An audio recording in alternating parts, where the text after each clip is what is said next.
새벽에 오신 여러분들 위해 주의 은혜가 넘치기를 주님의 이름으로 축원합니다. 본시의 중심 내용이 무엇일까? 반복되어지는 걸 보면 하나님을 찬양하고 하나님께 감사하고 하나님께 영광을 돌리는 내용을 담고 있구나 하는 것을 발견하게 됩니다. 1절에 보면 여호와여 내가 주를 높일 것은, 4절에 보면 주의 성도들아 여호와를 찬송하며 그의 거룩함을 기억하며 감사하라. 9절에 보면 주를 찬송하며, 12절에 보면 내 영광으로 주를 찬송하게 하심이니 여호와 나의 하나님이여 내가 주께 영원히 감사하리이다 라고 되어 있습니다.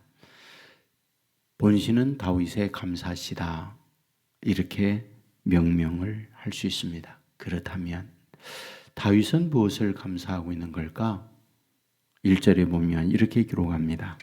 여호와여 내가 주를 높일 것은 주께서 나를 끌어내사 내 원수로 하여금 나로 말미암아 기뻐하지 못하게 하심이니이다. 무슨 말일까요? 원수들이 있어요. 다윗이 살아갈 때에 다윗에 일어나는 일들이나 여러 가지 다윗의 상황을 보면서 원수들이 박수치고 원수들이 고소해야 하고 원수들이 하나님을 믿는 저 인간이 망하는 걸 보니까 너무 좋다라고 하는 생각을 못하게 해달라라는 거예요. 오히려 믿음의 사람들, 주 안에 신실하게 살아가는 사람들이 주변에 있는 사람들에게 영향력을 미치고 부러움의 대상이 되어지고 도리어 믿음으로 살아가는 것이 하나님의 살아 계심 속에 인도함을 받는구나, 이런 마음을 들게 해달라라고 하는 것을 말씀하고 있는 거죠. 그러므로 다윗은 하나님께 이런 하나님 감사합니다, 찬양합니다 라고 말씀을 하고 있다 이 말입니다. 사실 다윗의 인생은 어떤 걸까요? 왕가의 후손은 아니에요. 명문 고족의 자녀로 태어난 것도 아닙니다. 그의 아버지 이세, 고향이 베들레헴입니다. 당시 이런 신분적 그리고 거주하고 있는 상황으로 볼 때에 촌사람, 보통 사람, 내놓을 것이 별로 없는 사람이라고 말씀을 드릴 수 있습니다. 여러분에게 늘 말씀드렸지만은 사무엘이 이세 집에 가서 아들들에게 기름 부으려고 할 때에 다윗은 막내라 이렇게 기록합니다. 그 성경 원어의 막내는 8번째 자녀 이런 뜻도 있지만 8명 가운데 가장 못난 것이라는 의미를 갖고 있습니다. 그런데 어떤가요? 주변에 있는 사람들에게 그런 못난 다윗이 부끄러움의 대상이 아니라 부러움의 대상으로 세워지고 있다. 이 부분을 말씀하고 있는 거죠. 사실 성경은 이런 부분을 우리에게 말씀하고 있지 않습니까? 바울이 고린도 교회에 편지 보내면서 고린도 교회에 예수 믿는 그들이 당시 주류 사회에 비교하여 볼 때 믿는 그들은 하층민으로 지내고 있던 거죠.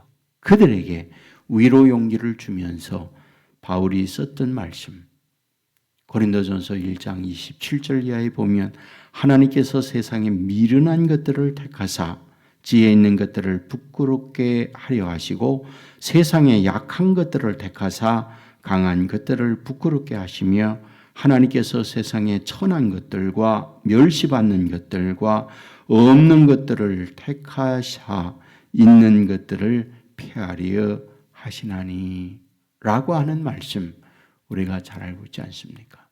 그렇습니다. 하나님께서 하나님의 자녀들을 이와 같이 해 주시니 뭐하다?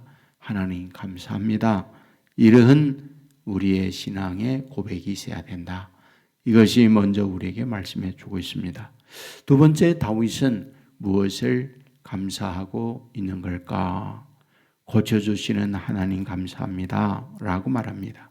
2절에 보면 여호와 내 하나님이여 내가 주께 부르짖음에 나를 고치셨나이다 라고 말씀합니다.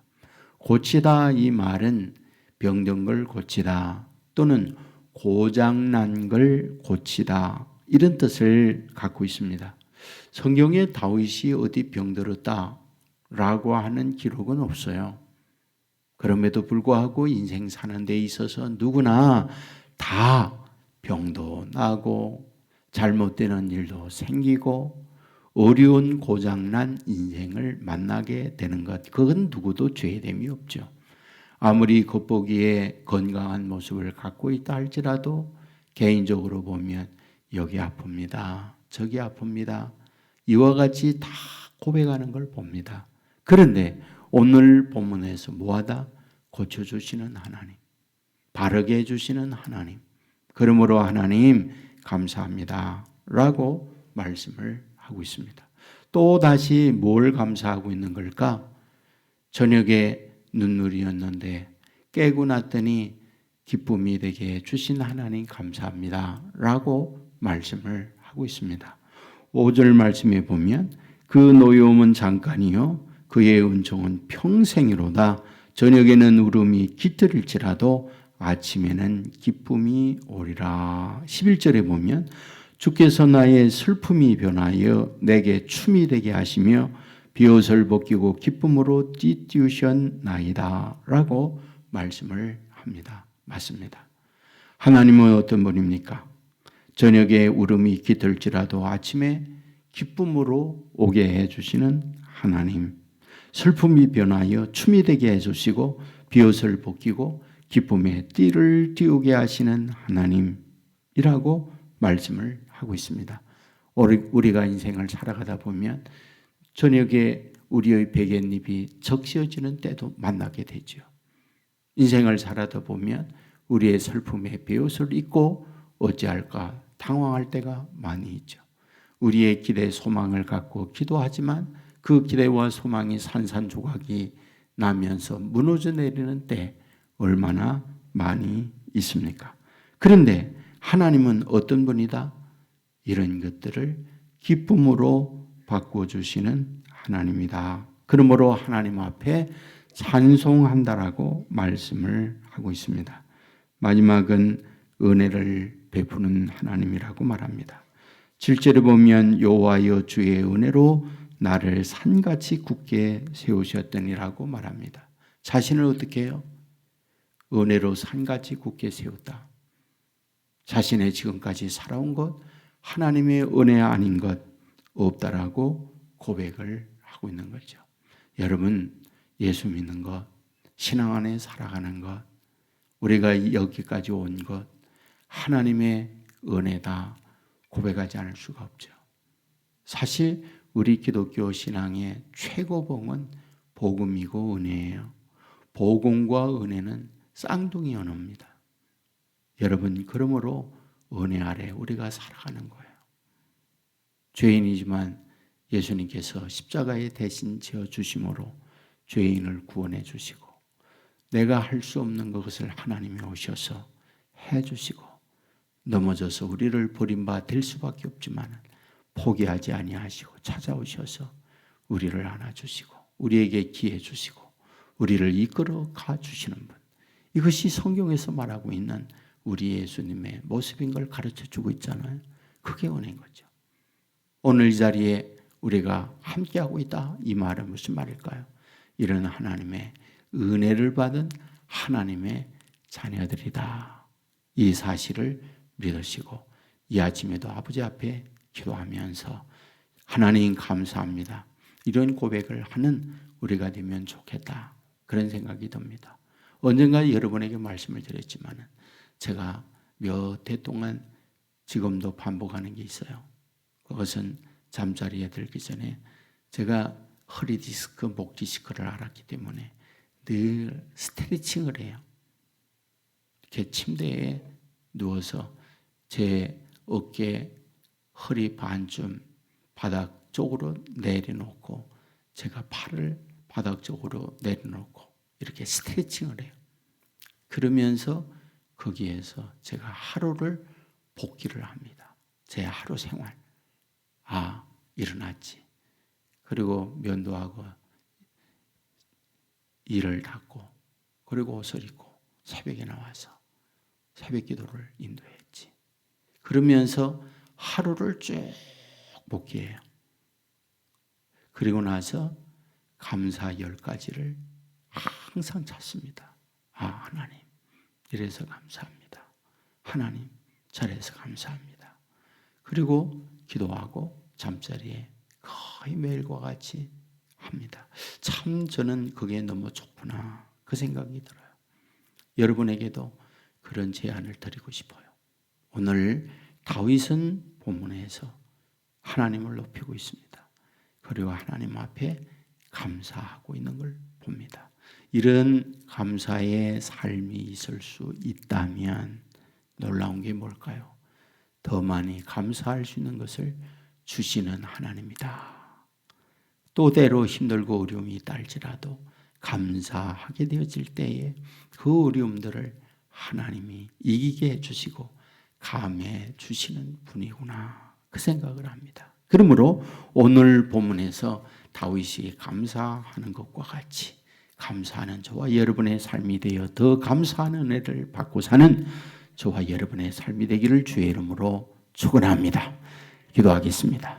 은혜로우신 아버지 하나님, 우리로 하여금 이 새벽 나와 주의 말씀을 들으며 찬송하며 기도하게 해주시니 감사를 드립니다. 다윗은 하나님 앞에 찬양하며 감사하는 것을 보았나이다. 저 원수들 앞에 잘되게 해주시니 감사합니다. 아버지여 고쳐주시니 감사합니다. 오늘도 눈물로 잠들었지만 일어날 때 기쁨으로 바꿔주시니 감사합니다. 설령 베옷을 입었다 할지라도 하나님께서 기쁨의 옷을 입혀주시니 감사합니다. 매 순간 은혜를 베풀어 주셔서 여기까지 살아오게 해주시니 감사합니다. 주여 이와 같은 감사의 시를 다윗은 고백하고 있는 것을 봅니다. 우리에게도 이 감사가 있게 하여 주시옵소서. 범사에 감사하라. 이것이 우리를 향하신 하나님의 뜻이다 말씀했사오니 아버지 하나님이 어떤 상황 어떤 형편에 있든지 감사함으로 말미암아 더 감사한 축복이 넘치는 자녀들 되게 하여 주옵소서. 오늘도 어디에 뭘 하든지 주님과 동행하는 자녀들 되게 하여 주시기 원합니다. 가정의 일이나 또한 믿음에 살아가게 되어질 때 결정해야 할 때나 미련합니다. 부족합니다. 그러기에 성령님 오셔서 우리에게 지혜를 주시고 깨우쳐 주시고 말씀하여 주시옵소서. 가르쳐 주옵소서. 지혜로운 판단과 결정을 내리는 주의 자녀들 되게 하여 주옵소서. 시험에 들지 않게 하여 주옵소서. 설령 사탄의 시험이 온다 할지라도 내 안에 거하는 주님으로 인하여 이기게 하여 주옵소서. 욕의 손이 내밀 때에 사람이 떡으로만 사는 것이 아니요 여호와의 입으로 나오는 말씀으로 살리라. 예수님께서 말씀한 것처럼 주의 말씀으로 이기는 자녀들 되게 하여 주옵소서. 이 나라 이 민족을 불쌍히 여겨 주옵소서. 나라를 끌어가는 위정자들 주여 국민을 생각하게 하시고 당장에 자신의 권력의 눈이 어두운 자가 되지 않게 하시며 백년 대계를 바라보고 국가를 끌어가는 지도자들 되게 하여 주옵소서. 역사의 뒤안길에서 위대한 지도자였노라고 칭호를 얻는 자녀들 되게 하여 주옵소서. 남북간의 극한 대치 속에 있사오니 원하 없는 것은 저 공산 국가가 무너져 내리게 하시고 곳곳에 주의 성전이 세워지며 이 나라 하나님이 일으키는 대한민국이 되게 하여 주옵소서.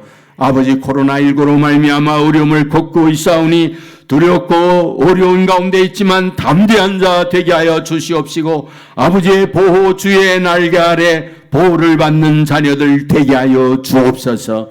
교회 건축 중에 사오니 함께 해주시기 원하오며 아버지 하나님이여 모든 걸 주님이 맡아 어려운 환경이 설령 있다 할지라도 하나하나 하나님이 극복하여 아름다운 주의 전이 완공되어 하나님께 드려지는 공간이 되게 하여 주옵소서.